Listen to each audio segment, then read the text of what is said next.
Salut, c'est Anthony, alors bienvenue dans cette nouvelle vidéo, j'espère que ça va bien. Donc voilà, dans cette vidéo, je vais faire la réponse à la FAQ, aux questions que vous m'avez posées. Ça fait longtemps que je dois faire cette vidéo, ça fait plusieurs mois.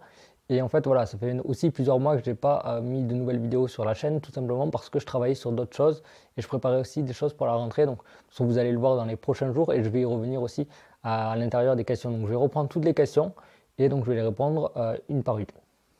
Alors la première question, c'était, selon toi, il est préférable d'avoir un panel énorme de techniques ou 3 ou 4 par catégorie de techniques suffit? Alors, j'ai déjà répondu à cette question-là. Donc, en fait, pour moi, il faut vraiment connaître pratiquement toutes les techniques, avoir les bases et les assimiler parfaitement. C'est super important. Voilà, vous prenez le temps pour assimiler toutes les techniques, donc sans réfléchir. Et donc, vous allez ensuite faire le tri et vous allez voir si vous les utilisez ou pas. Donc ça, c'est la première chose, je ne vais pas me répéter parce que j'en ai déjà parlé. Ensuite, c'est est-ce qu'il faut 3 ou 4 variantes en fait par catégorie, parce qu'il y a des techniques où vous allez avoir plusieurs variantes. Donc là, ce qui est toujours bien, c'est d'apprendre, alors pas le maximum parce que s'il y en a beaucoup, ça ne sert à rien, mais voilà, d'en apprendre 6, 8 et de voir ensuite faire un tri, quelles sont les techniques que vous préférez, quelles sont les plus pratiques, lesquelles vous arrivez à le mieux faire, à faire, voilà, que vous maîtrisez le mieux. Et donc vous choisissez par exemple 3-4 techniques, donc c'est très bien, 3-4 variantes de la technique. Et ensuite, soit vous utilisez toujours la même, soit ce qui est bien aussi, c'est de pouvoir utiliser plusieurs de ces techniques-là, par exemple dans une prestation pour éviter de faire toujours la même. Voilà, c'est pour ça que ça peut être bien de connaître au moins 3-4 variantes. Voilà. Après, c'est chacun qui voit vraiment quelle technique est mieux pour lui, quelle technique il préfère, quelle technique est plus facile pour lui. Donc voilà, un petit peu pour répondre à cette question-là. Alors une autre question, c'est as-tu quelques nouveautés en cours? Donc je ne vais pas y passer longtemps parce que j'ai fait une vidéo pour ça. Mais voilà, je vais quand même répondre parce qu'il va y avoir de nouvelles choses, par exemple sur la chaîne, donc je vais en parler maintenant. Donc voilà, dans les nouveautés, j'avais parlé de la deuxième version d'Unload que je vais sortir avec des nouveautés à l'intérieur. Voilà, quelque chose parce qu'on m'en a demandé depuis plusieurs mois. Donc voilà, j'ai travaillé, j'ai pris mon temps. Et donc vous allez voir ça dans les prochains jours, prochains mois. Ensuite, ce qui est important, donc voilà, je vais en parler, c'est sur la chaîne. Donc j'ai choisi de faire plusieurs vidéos sur la chaîne, voilà, à partir de la rentrée. Donc essayer de tenir un rythme de minimum 2 vidéos par semaine. Et donc il va y avoir donc des vidéos comme j'ai déjà fait par le passé. Également des vidéos où ça va être des interviews ou des entretiens de magiciens. Donc l'objectif en fait c'est pas faire une interview classique, mais voilà, essayer de faire plus une discussion pour essayer de parler de plein de choses qui sont intéressantes. Donc voilà, je vais en faire quelques-unes, je vais en poster quelques-unes et en fonction des retours, je verrai s'il faut continuer ou pas. Donc voilà, ça sera une des catégories, une nouvelle série de vidéos qui va arriver. Et aussi une autre série de vidéos, ça va être sur des reviews. Donc l'objectif ici, c'est pas de refaire des reviews de produits. Il y a déjà assez de personnes qui font ça, ils font très bien.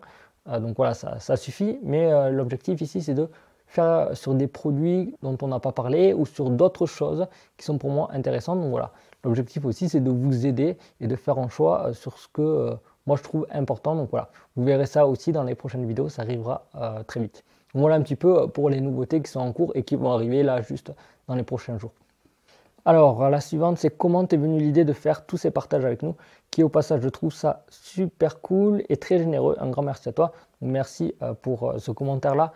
Donc en fait, c'est tout simplement, je me suis dit, voilà, je propose déjà des idées, des tours, en fait, mes créations que je vends. Et je me suis dit, voilà, pourquoi pas, j'ai des idées. Et par exemple, IDs 2.0, je me suis dit, voilà, ça au lieu de proposer en payant, j'ai dit je vais le proposer gratuitement. Donc l'objectif, voilà, peut-être que vous avez déjà vu, c'est 1h45 de vidéo avec 8 routines, avec plein de choses à l'intérieur. Et je me suis dit, voilà, je prends mon temps, même si ça demande du temps pour monter, pour filmer. Je me suis dit, tant pis, je fais ça, je prends mon temps pour faire quelque chose de pro et de pouvoir le donner gratuitement pour vous faire découvrir certaines de mes idées là. Après, chacun peut, s'il veut découvrir mes autres produits, ou pas. Donc voilà, c'est un petit peu comme ça, c'était vraiment de partager avec vous, ça m'a fait plaisir. Et puis les retours aussi, ça m'a vraiment fait plaisir parce que vous étiez content. Donc peut-être que si vous n'avez pas vu, vous allez m'envoyer après un message en me disant que c'est super et de me remercier. Donc voilà,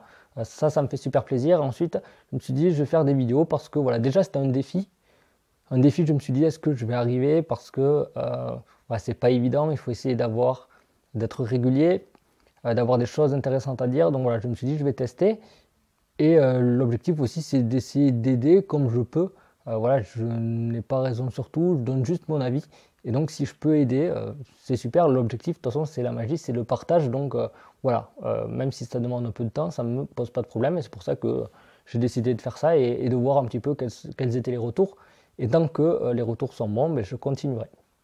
Alors, une petite série de questions basiques. Magicien préféré. Alors, j'ai pas vraiment de magicien préféré. Par contre, voilà, et je vais pas donner de nom parce qu'il y a tellement de magiciens, mais voilà, il y a un peu de tout qui m'intéresse. Bon, il y a certaines choses où je suis pas forcément fan, mais voilà, c'est chacun après qui a sa sensibilité sur la magie, sur certains tours. Mais voilà, j'aime bien par exemple la technique, même si je ne veux pas trop utiliser la technique pour utiliser la technique, mais j'aime bien quand c'est des choses techniques. Donc j'aime bien les magiciens comme Bebel, allez, je vais dire un nom, mais il y en a tellement d'autres. Donc voilà, ça c'est des choses que j'aime bien. J'aime bien aussi tout ce qui est gestuel, des choses belles à voir. Voilà, comme par exemple, bon, il y a eu Jean-Pierre Valerino par exemple, et je dis ça parce que vous verrez dans les prochaines séries où il y a des entretiens, on en parle dans certains entretiens avec certains magiciens. Donc voilà, moi j'aimais bien ça, par exemple avec son numéro Champagne, où il y a un travail. Bebel aussi, c'est joli à voir. Il y a également bon, Shinli maintenant, parce que voilà, il y en a beaucoup qui ne connaissent pas forcément ce qui s'est fait avant, donc voilà, Shin Lim. Ensuite, même sur scène, Yu Jin, donc là c'était un peu plus proche, il y avait aussi David Souza. Voilà, tout ça en fait c'est beau à voir. Donc voilà, ça m'intéresse aussi. Et après j'aime bien aussi les magiciens comme Juan Tamariz, Daniela Ortiz, parce que voilà, c'est tout l'étude des subtilités, la théorie, enfin voilà, ça c'est intéressant et c'est super intéressant. Donc voilà, c'est pour ça que j'aime bien ça, mais il y a tellement de choses, donc c'est compliqué de vraiment dire un magicien en particulier. Il y a aussi, par exemple, au niveau du showman, enfin, moi par exemple, ceux que j'ai vu en live, il y a par exemple David Stone, il y a Greg Wilson, il y a également David Williamson. Voilà, il y a une énergie, donc voilà, ça aussi, c'est des magiciens, ils sont vraiment très très bons. Donc voilà. Je ne vais pas faire plus long, mais voilà, c'est compliqué de donner vraiment des magiciens préférés parce qu'en réalité, j'en ai pas. Et donc voilà un petit peu pour répondre à ce point-là. Alors mes cartes préférées, donc ça c'était aussi une question. Donc moi j'utilise des Bicycle et les Talio. Talio c'est des cartes que j'aime bien parce qu'elles sont un peu plus rigides, enfin moi je trouve. Et sinon après Bicycle c'est pratique pour certains tours. Après voilà c'est moins cher aussi. Donc voilà, j'utilise principalement les Bicycle et les Talio. Alors la thématique de tour préféré, les thématiques de tour préféré, alors là aussi j'en ai pas forcément. Le problème là c'est que je parle beaucoup par exemple de cartes, enfin je pense que c'est avec ces cartes parce qu'on me voit faire des cartes, mais il y a plein de choses par exemple hors cartes comme les torsions, les effets de torsion qu'on peut faire n'importe quand, c'est très, très fort sur le spectateur, le FI aussi. Donc voilà, après sinon pour les cartes, les thématiques, ce que j'aime bien c'est des choses assez simples. Par exemple, voilà, on va prendre une carte qui n'est pas la carte du spectateur, on va la poser sur sa main et elle va se transformer. Donc voilà, c'est des choses toutes simples mais qui ont un très bon impact sur le spectateur. Et voilà, c'est des choses que j'aime bien où il n'y a pas forcément trop de manipulation, trop de phases où le spectateur ne touche pas. Alors et voilà, si je peux dire, il y a des thématiques aussi que j'aime bien où le spectateur ne touche, le magicien pardon, ne touche pas le jeu et c'est le spectateur qui fait tout, mais ça marche quand même. Donc voilà, ça c'est des trucs que j'aime bien aussi. Mais voilà, encore une fois, c'est compliqué d'avoir des thématiques parce que voilà, je m'intéresse un petit peu à tout. Alors ensuite, à quel âge as-tu commencé la magie? Donc j'ai commencé, alors j'ai découvert la magie à 8, je ne sais pas exactement, mais ça devait être aux alentours de 8 ans, à un anniversaire où il y avait un magicien. Donc je me rappelle encore, c'était les classiques des balmous, des anneaux chinois, le tour des cordes. Donc voilà, je m'en rappelle encore, mais ça m'a intéressé. J'avais dans la foulée acheté une cassette qui expliquait certains tours. Donc voilà, ça c'est quelque chose que j'ai vu. Et puis après, ensuite, voilà, j'ai fait ces tours-là que j'avais appris à la famille. Et ensuite, j'ai arrêté de m'y intéresser comme beaucoup. Mais voilà, j'ai pas commencé avec une boîte de magie comme certains ont fait. Mais voilà, là j'ai découvert la magie à ce moment-là. Voilà, et ensuite après j'ai redécouvert la magie vers 15-16 ans. Et donc là j'ai vraiment appris, donc j'ai commencé à m'y intéresser encore, à apprendre quelques tours. Et après vraiment je me suis vraiment bien intéressé, j'ai vraiment beaucoup bossé à partir de ce moment-là.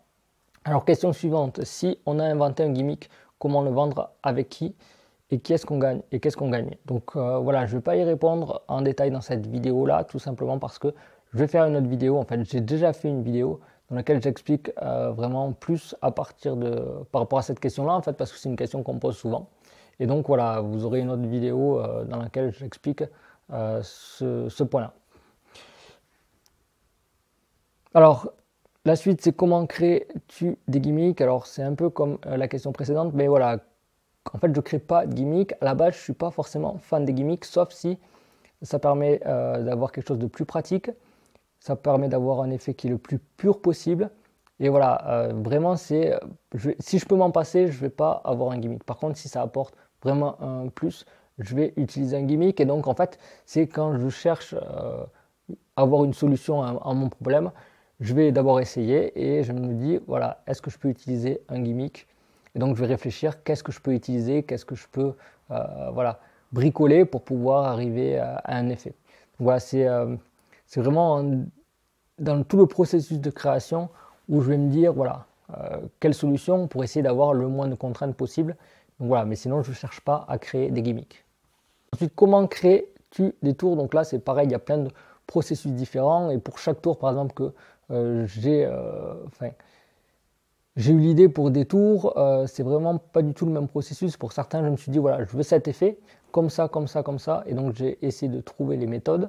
Ou alors, des fois, c'est par hasard, en regardant quelque chose, et j'ai un flash, en fait, et je pense à une idée, et je vais y bosser dessus. Donc, voilà, il n'y a pas de règle, il y a plusieurs choses pour pouvoir tomber sur un tour. Et voilà, il n'y a pas de règle vraiment précise. Alors, question suivante, comment fais-tu si jamais tu rates ton tour?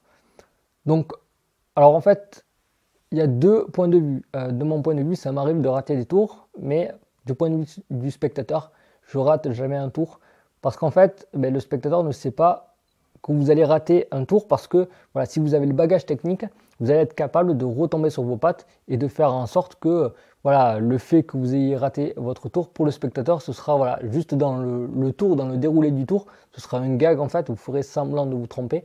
Et donc vous pouvez par exemple, voilà, vous retournez une carte, c'est pas la carte du spectateur, mais là vous savez que vous avez raté le tour, mais vous allez continuer, vous allez enchaîner et vous allez retrouver la carte dans votre poche par exemple. Et donc pour le spectateur, il y aura eu, vous n'aurez pas raté votre tour parce que vous allez vous arranger tout simplement pour que le spectateur pense que c'était voulu. Donc voilà, après il y a des tours où vous avez des portes de sortie, d'autres où vous n'avez aucune porte de sortie. Donc voilà, si vous avez un tour où vous n'avez aucune porte de sortie et que ça rate, tout simplement il suffit de faire avec humour et d'enchaîner sur quelque chose d'autre. Et qui soit bien sûr pas raté ce coup-ci et qui soit vraiment, qui ait un bon impact. Donc voilà, et ensuite pain au chocolat ou chocolatine. Désolé, bon je vais répondre quand même, c'est chocolatine. Alors je continue, comment fait-on pour vendre un tour? Donc là voilà, comme je l'ai dit, il y aura une vidéo dans laquelle j'expliquerai ça plus en détail. Alors où habites-tu? Donc c'est à côté de Toulouse, donc voilà, je suis du côté de Toulouse. Alors bonjour Anthony, en règle générale, combien de temps travailles-tu sur une nouvelle technique? Ou t'arrive-t-il d'en abandonner car certaines ne sont pas pour toi? Donc combien de temps je travaille sur une nouvelle technique? En fait, je travaille jusqu'à ce que j'y arrive. Donc voilà, je vais y travailler, même si j'arrive pas. De toute façon, au départ, on va jamais avoir la technique qui sera parfaite.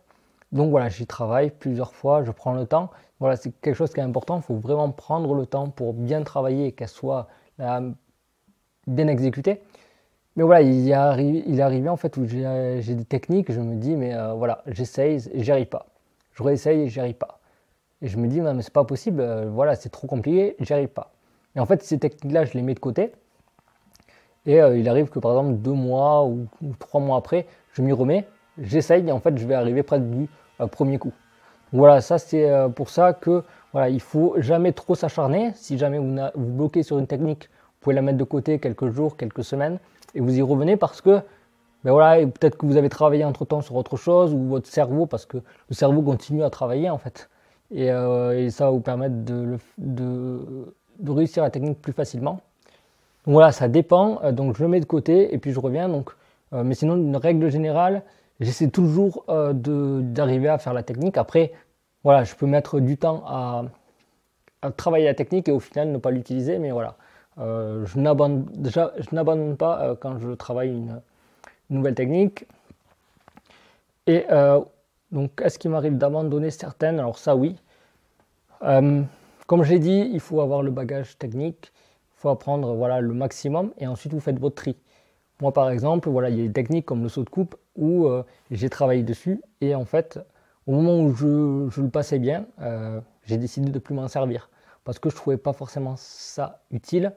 Enfin après, ça dépend à qui vous faites la magie, mais pour de la magie avec des gens qui sont des profanes, ce n'est pas forcément nécessaire parce que vous avez d'autres moyens pour vous passer de cette technique-là. Donc voilà, ensuite, voilà, il y a peut-être d'autres techniques, mais voilà, je pensais à cette technique-là que j'ai abandonnée en fait et que j'ai d'abord du coup bossé parce que ça demande quand même du travail et au moment où je suis arrivé à avoir quelque chose de potable, j'ai arrêté et je l'ai abandonné. Donc voilà un petit peu pour cette question-là. Et enfin, la dernière question, comment t'es venue la passion pour la magie? Donc voilà, là, je l'ai dit, donc c'est tout simplement, j'ai vu un magicien et après, j'ai revu des magiciens, donc je crois que c'était au cabaret, au plus grand cabaret du monde. Et j'ai vu aussi des vidéos sur YouTube. Et donc des vidéos de prestations, hein, pas d'explications. Des vidéos de prestations. Et donc ça m'a donné envie de creuser un petit peu plus. Et après, voilà, j'ai continué à apprendre. Et voilà, du coup, j'ai jamais arrêté après ce moment-là. Donc voilà pour cette vidéo de FAQ. Voilà pour les réponses. Donc voilà, j'espère que j'ai répondu à toutes les questions. Normalement, voilà, j'ai pris toutes les questions une par une pour ne pas en oublier. Et puis moi je vous dis à très bientôt pour les nouvelles vidéos, donc des entretiens et des interviews dès la semaine prochaine. Donc voilà, je vous donne rendez-vous la semaine prochaine. Ciao!